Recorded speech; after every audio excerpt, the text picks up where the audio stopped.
Bonjour Caroline. Bonjour Christophe. Je vois que tu es en plein effort. C'est dur Ludovia. Ouais, d'accord, c'est la première causerie allongée que je fais. Je teste, hein. Il n'y a qu'à Ludovia qu'on peut faire des trucs pareils. Oui mais Christophe, tu fais des causeries sur les réseaux sociaux très souvent. Oui. Et l'année dernière, je te disais à ce micro que les réseaux sociaux c'était des relations horizontales. Oui. Voici notre première relation horizontale. Bon. Donc c'est une causerie. Oui, hein, soyons précis sur les termes. Hein. Caroline, je vais te poser des questions.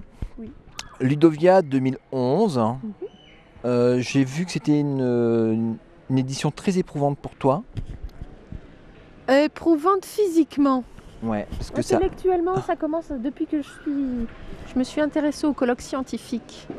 C'est un peu plus fatigant intellectuellement aussi, parce que ça t'amène à réfléchir. Mais physiquement, là, cette année, ils ont fait quand même un peu fort. Hein. Ouais, on commence le footing à 7h, c'était hier ça, footing 7h pendant 1 heure. Ouais.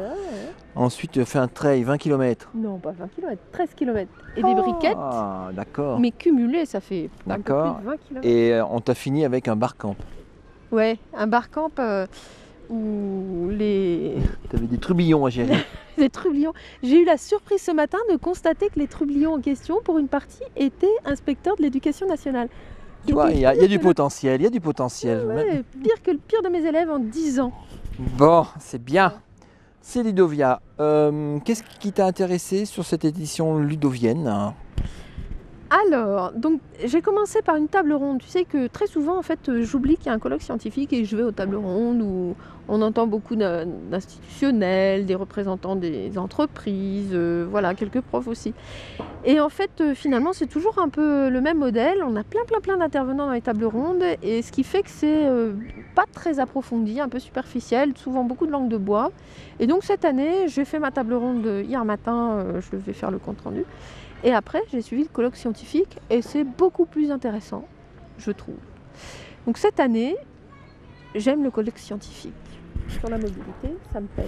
Et ce que j'aime aussi, c'est qu'en dehors, on est plein à discuter, à échanger, à rire beaucoup aussi, à travailler ensemble, à vraiment échanger. Et c'est des gens de tous horizons. Ici, on rencontre, on rigole là avec un conseiller d'un président de conseil général, on rigole avec des gens du ministère, on rigole avec des représentants d'entreprises et de produits divers, on rigole avec des profs. Et alors ça nous a fait penser tout à l'heure, hein, on s'est dit, dans les réseaux sociaux, parce que beaucoup on se connaît déjà par Twitter et tout ça, dans les réseaux sociaux et dans la vie en général, ce qui fait bouger, c'est la diversité. Hein, c'est le fait la thermodynamique du réseau social, voilà. C'est la diversité. Et donc là, on vient de plein d'horizons différents. On a tous comme sujet de prédilection l'éducation et les technologies. Et on a tous un regard un peu différent, sous des angles un peu différents. Finalement, on se complète et c'est très enrichissant. J'adore. Voilà, là, il y avait un message personnel à faire passer à plein de décideurs. À plein de décideurs. Non, des décideurs. Ah oui, des décideurs. Alors, un message institutionnel, voilà. On va dire. Diversifié. Voilà. Oui, et puis à notre institution, c'est un message aussi. Ouverture. Voilà. Bah, je vais te laisser tranquille. Hein, je vais te laisser continuer ta petite sieste. Tu peux pas masser les pieds? Non, j'ai pas le temps, j'ai des causeries à faire. J'ai un métier, moi, madame. C'est ça qui manque à Ludovia. Atelier massage. Donc, message à caractère privé pour monsieur Eric Fourcault, l'organisateur de Ludovia. L'année prochaine, il faut des masseurs pour madame. Bon, je te laisse, moi j'y retourne. Salut. Bonne méditation. À tout à l'heure. Au revoir, Caro.